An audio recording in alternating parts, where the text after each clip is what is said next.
Février 1983, un petit nouveau fait son apparition en librairie. Avec 50 000 exemplaires, Le Vif prend une place de choix dans le marché du magazine d'information. 3 ans plus tard, il change de nom. Le Vif devient Le Vif L'Express, fruit d'un partenariat avec le groupe parisien L'Express. Au fil des couvertures, le magazine s'est imposé comme un incontournable du paysage médiatique belge. Cette année, Le Vif L'Express célèbre ses 25 ans avec un numéro exceptionnel.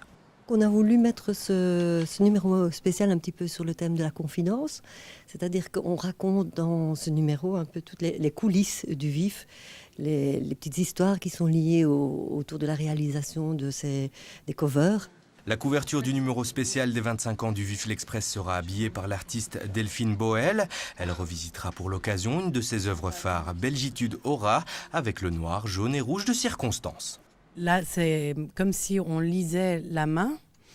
Vous voyez, quand on voit des voyantes, les lignes, et dans les petites mains, il y a les lignes qui vont dans tous les sens. Donc on ne sait pas où est le futur. C'est devenu complètement dingue.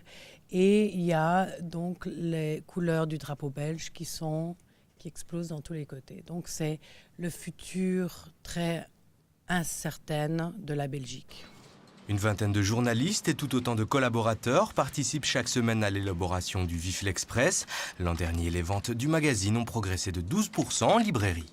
Nous vendons à peu près 15 000 numéros en kiosque en moyenne et à peu près 70 000 ventes par abonnement, ce qui veut dire qu'on est à 85 000. C'est le plus haut niveau, à part une année, depuis l'existence du Vif, c'est-à-dire depuis 1983. Nous avons focalisé aussi ces couvertures sur des couvertures liées à la Belgique, donc l'aspect proximité. Et cette proximité se retrouve également au centre des nouveaux projets du magazine. Le site internet levif.be en est une belle illustration.